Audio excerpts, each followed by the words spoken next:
Students will continue with biologically important peptides. Biologically important peptides, which includes vasopressin, oxytocin, angiotensin, defensin, and hepcidin. So these are the five major biologically important peptides. So the first one is vasopressin. So peptides, in the sense, it will have amino acids. In between amino acids, peptide linkage will be there. So now we are going to study about the biological importance of such kind of peptides. The first one is vasopressin. So vaso is blood vessel, pressin is constriction. So this particular vasopressin will act as vasoconstrictor. So this vasopressin regulates the amount of water present in the fluid space around the cell, which is your extracellular fluid. It performs this function by causing the kidneys to absorb water. Also in high quantities, vasopressin function as vasoconstrictor. So vasoconstrictor, which means that it causes blood vessel to narrow down, and as a result, blood pressure will arise. So whenever you have a low blood pressure in the body, of course, vasopressin will be produced, and this vasopressin will enter into the bloodstream, and then it performs the function of vasoconstriction, constricting the blood vessel, and also water reabsorption in the kidneys. So it will retain the water also, and it will constrict the blood vessel. So both the phenomena or both the mechanism lead to increase in the blood pressure. So low blood pressure will be regulated with the help of vasopressin, biologically active peptide.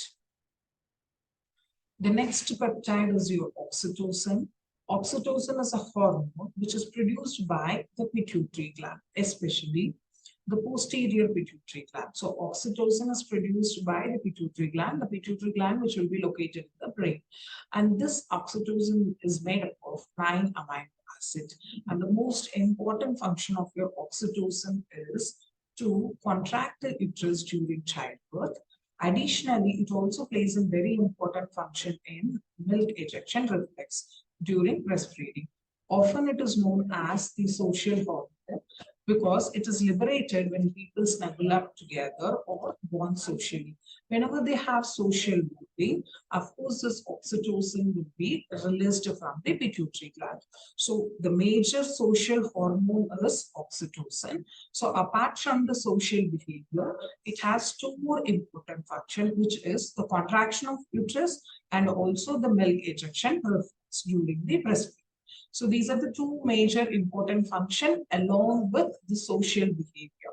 The oxytocin has three major functions.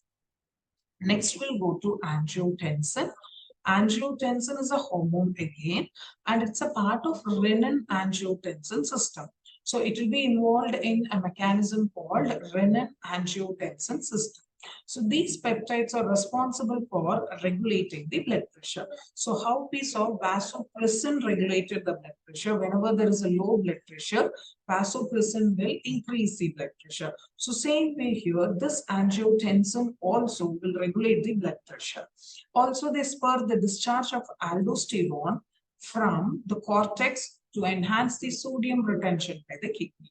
So to hold the sodium in the blood with the help of kidney, this angiotensin is used. So once if sodium is retained, automatically the water molecules also will be holded by means of the kidney.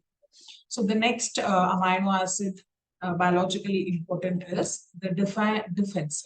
So defensin is also a activated peptide. So this is also a biologically active peptide, and this defensin are activated peptides in the immune system and are known to be antimicrobial in nature. That is why the name itself is defensin. It defends against the microbes or pathogens. So this defensin will be known as antimicrobials, and these peptides are well known for wound healing property. So this defensin, since it is defensing against any bacterial or viral infection or microbial infection, this is well known for the healing process, especially the wound healing process. The last one is hepcidin. This is also a peptide hormone which is involved in controlling the human body's iron absorption rate. So hepcidin is required for absorption of iron. So we have seen iron is present in drumstick leaves, dates, and all. So though we eat enough amount of iron in the diet, if we are taking, still we need hepcidin to absorb those iron in the gut region or in the intestine. The measurement of its level in the body helps in the anemia diagnosis. So based on how much amount of hepcidin is present in the body, whether the particular subject is suffering from anemia or not will be diagnosed, because it is directly affecting the iron absorption rate in the gut region.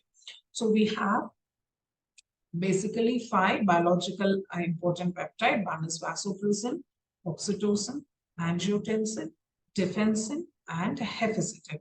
Out of that, vasopressin and angiotensin both are regulating the blood pressure, whereas defensin is helping in the wound healing process. Oxytocin, uterus contraction, as well as milk ejection, and it is a social hormone.